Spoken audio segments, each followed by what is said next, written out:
Praise the Lord all. सबको जय मसीह की मैं विश्वास करती हूँ आप लोग प्रभु में आनंदित होंगे। खुदावन की सामर्थ्य, उसकी रूह पाक आप लोगों के साथ होगी, उसका पवित्र आत्मा आपके साथ होगा। वो सचमुच आज आपको छुएगा, आज़ाद करेगा और आज का वचन आपकी ज़िंदगियों में 1000 गुना फलों को लेकर आएगा। आओ मैं उस पाक और पवित्र वचन को आपके लिए पढ़ती हूँ, जो वचन हमें परमेश्वर के दास अपोस्टल अंकुर यूसुफ निरूला जी द्वारा और परमेश्वर की दासी पास्टर सोनिया यूसुफ निरूला जी द्वारा दिया जाता है। आओ मैं इस जिंदा वचन को आपके लिए पढ़ती हूँ। अपनी ताकत, परमेश्वर और प्रार्थना को समझें। जैसे कि पवित्र बाइबल भजन संहिता 71 की 1 से 2 आयत में लिखा है, हे यहोवा, मैं तेरा शरणगत हूँ, मेरी आशा कभी टूटने न पाए। तू तो धर्मी है, मुझे छुड़ा और मेरा उद्धार कर, और मेरी ओर कान लगा और मेरा उद्धार कर। आमीन। मेरे प्रियो, बाइबल बताती है कि जब दाऊद बूढ़ा हुआ तो कहीं भी ऐसा नहीं लिखा कि दाऊद की ज़िंदगी में ऐसी मुश्किलें आई हो जिसने उसको हरा दिया हो। लेकिन भजन संहिता ऐसा कहती है कि दाऊद उस समय जब अपने बुढ़ापे में था तो भी उसके शत्रु उसे नाश करना चाहते थे, वह उससे ज़्यादा ताकतवर थे, लेकिन इतिहास यह बताता है कि एक भी शत्रु उससे जीत नहीं पाया। जब एक देश लड़ाइयाँ लड़ता है और जब एक देश 2-4 लड़ाइयाँ जीत जाता है तो वह देश घमंडी हो जाता है।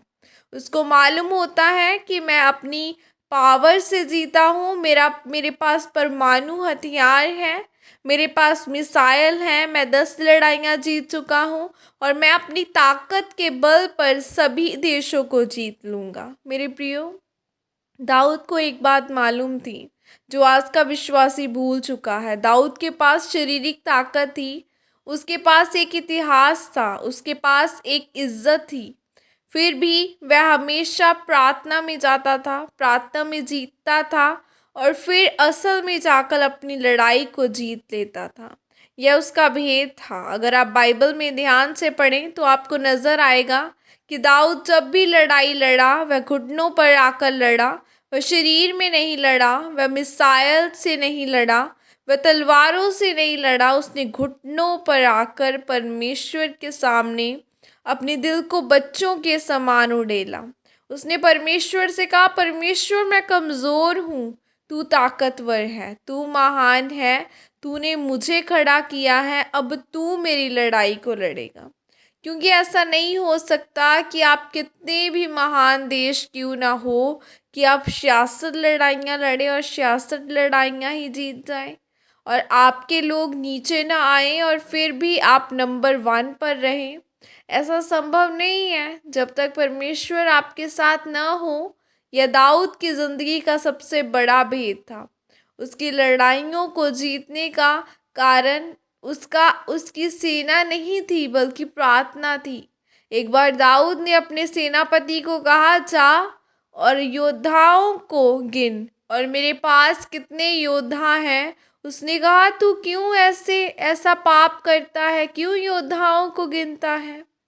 मेरे प्रियो, लेकिन बाइबल कहती है शैतान ने दाऊद को उभारा था कि जाकर योद्धा को गिन, और जैसे ही उसने योद्धा गिने, योद्धा गिनने का मतलब है कि मेरे दिमाग में आ गया कि मेरे पास 15 लाख तलवार चलाने वाले योद्धा हैं।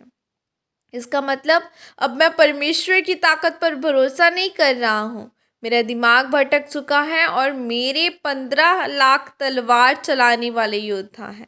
और परमेश्वर ने इस बात का गुस्सा किया और दाऊद को कहा कि मैं तुझे इस बात के लिए सज़ा दूंगा कि तूने योद्धाओं को गिना। परमेश्वर यह चाहते हैं कि मसीही लोगों को ताकत, व अपनी प्रार्थना को और परमेश्वर को समझे, न कि धन और दौलत को। आमीन। यह अंगीकार आपकी तरफ से किया जाए। सर्वशक्तिमान परमेश्वर, इस वचन के लिए पिता मैं आपका धन्यवाद करती हूँ और परमेश्वर मैं अंगीकार करती हूँ कि मैं अपनी ताकत पर भरोसा नहीं करूँगी बल्कि हर लड़ाई को प्रार्थना के द्वारा जीतूँगी। आप मुझे अनुग्रह दे, प्रभु यीशु मसीह के सामर्थ्य नाम में मांगती हूँ। आमीन, आमीन, हालेलुया। आज आपको भी, हमें भी हर एक लड़ाई दाऊद की तरह जीतनी है। कि उसने 66 लड़ाइयाँ लड़ी और वो जीता, क्योंकि वो आत्मिक तरीके से जीता था। आज लोग अपनी सिचुएशन को अपने दिमाग से हैंडल करना स्टार्ट कर देते हैं कि मेरा दिमाग क्या कहता है और मैं इस बिज़नेस में जाऊंगा तो सक्सेसफुल होऊंगा, मैं ये स्टडी करूंगा तो अपनी लाइफ में सक्सेस पाऊंगा। लेकिन बाइबल कहती है कि दाऊद ने एक भी बार शक नहीं किया, और जब शक आया तो परमेश्वर ने उसे डांटा। सो खुदावन आपको ब्लेस करे, बड़ी बरकतें दें। God bless you all. Praise the Lord. जय मसीह की सब।